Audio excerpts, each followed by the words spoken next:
नमस्कार दोस्तों, आज की इस वीडियो में हम लोग देखने वाले हैं क्लास 10th के जो ओरिजिनल पेपर है उसका हम लोग हिंदी मातृभाषा देखने वाले हैं। 100% जो है वो ओरिजिनल पेपर है। विषय को देखिए 1 से लेकर 30 तक का प्रश्न दिया रहेगा जिसमें 25 प्रश्न बनाना रहेगा। तो चलिए पहला बताइए, का पुरुष शब्द किस समास का उदाहरण है? तो राइट आंसर क्या हो जाएगा? यहाँ पे कर्मधारय है, राइट आंसर हो जाएगा। आगे नायक शब्द का संधि विच्छेद होगा तो नए जोड़ अक, यहाँ पे डी बिल्कुल राइट आंसर हो जाएगा। आगे ध्यान से देखिएगा, हरीश ने फसल को मारा था किस काल का उदाहरण है? तो भूत का राइट आंसर यहाँ पे ये हो जाएगा। हिंदी के में कुल कितने स्वर नाम होते हैं? तो 11। आगे देखिएगा, कहता है कमर कसना मुहावरे का अर्थ होना, तैयार होना। निम्न में स्वर नाम है तो निम्न में कौन स्वर नाम है? तो राइट आंसर याद रखिएगा, मैं यहाँ पे राइट आंसर हो जाएगा। आगे देखिएगा, निम्न में कौन अशुद्ध शब्द है? तो कौन अशुद्ध शब्द है? तो देखिए आगे ध्यान से देखिए, कहता है प्रतिहार शब्द में कौन उपसर्ग है? तो राइट आंसर याद रखिएगा, प्रति, यहाँ पे डी बिल्कुल राइट आंसर हो जाएगा। आम्र जो है किस शब्द का उदाहरण है? धार्मिक शब्द में कौन प्रत्यय है? तो धार्मिक में ई को जो है वो प्रत्यय है, राइट आंसर याद रखिएगा बी।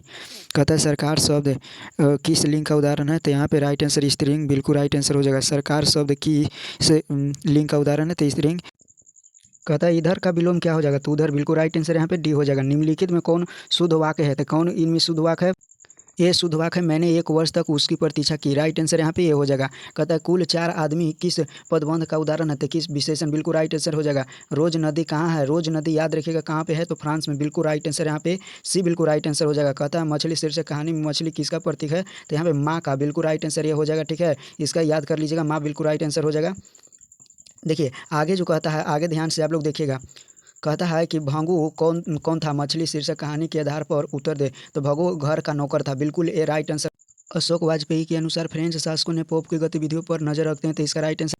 किसके सैन्य से लेखक अशोक वाजपेयी को ला शत्रुज में रखकर अपना काम करने का न्योता मिला था? यहाँ पे फ्रेंच, बिल्कुल राइट आंसर यहाँ पे डी हो जाएगा। ठीक है, इसका राइट आंसर डी याद रखिएगा सारे स्टूडेंट। मछली शीर्षक पाठ के कथाकार के छोटे भाई का नाम क्या था? तो यहाँ पे संतु, बिल्कुल राइट आंसर याद रखिएगा, संतु बिल्कुल राइट आंसर हो जाएगा। ठीक है, देखिए अगला क्वेश्चन कहता है कि बीजा अक्षर काव्य संकलन है, तो यहाँ पे राइट आंसर अनामिका हो जाएगा। कहता है बूढ़ा चौकीदार ब्रिज कवि को कहाँ मिलता था? तो याद रखिए घर के दरवाजे पर, यहाँ पे सी बिल्कुल राइट आंसर याद रखिएगा, सी बिल्कुल राइट आंसर हो जाएगा। ठीक है, सारे स्टूडेंट इसको याद कर लीजिएगा। चलिए आगे कहता है कि कवित्री अनामिका का जन्म किस राज्य में हुआ था? तो याद रखिएगा बिहार राज्य में हुआ था, इसका डी बिल्कुल राइट आंसर हो जाएगा। कहता है पाठ्य पुस्तक में हमारी नींद शीर्षक कविता किस काव्य संकलन से है? तो दूरचक्र से सृष्ट से, याद रखिएगा, राइट आंसर यहाँ पे हो जाएगा सी। अक्षर ज्ञान कविता में किस मनोवैज्ञानिक का आधार लिया गया है? तो यहाँ पे राइट आंसर हो जाएगा बालक। आगे देखिए अक्षर ज्ञान कविता में किसका हो जाएगा? तो बालक का। हमारी निंदा शीर्षक कविता में कौन सा आप और चलिए नगर शीर्षक पाठ की नायिका कौन है? तो यहाँ पे राइट आंसर याद रखिएगा वल्ली अमाल, बिल्कुल राइट आंसर हो जाएगा, सी बिल्कुल राइट आंसर हो जाएगा। अब देखिए सबसे लास्ट क्वेश्चन जो है आप लोग याद कर लीजिएगा और सबसे लास्ट क्वेश्चन का आंसर आप लोग कमेंट में दीजिएगा, हम उसको बताने वाले नहीं हैं। तो चलिए 30वां का क्वेश्चन कहता है लेखक सुजाता का जन्म कहाँ हुआ था? तो इसका सारे स्टूडेंट कमेंट में आपको भर देना है इसका आंसर को। तो चलिए हम लोग मिलेंगे अगले वीडियो में, तब तक के लिए जय हिंद।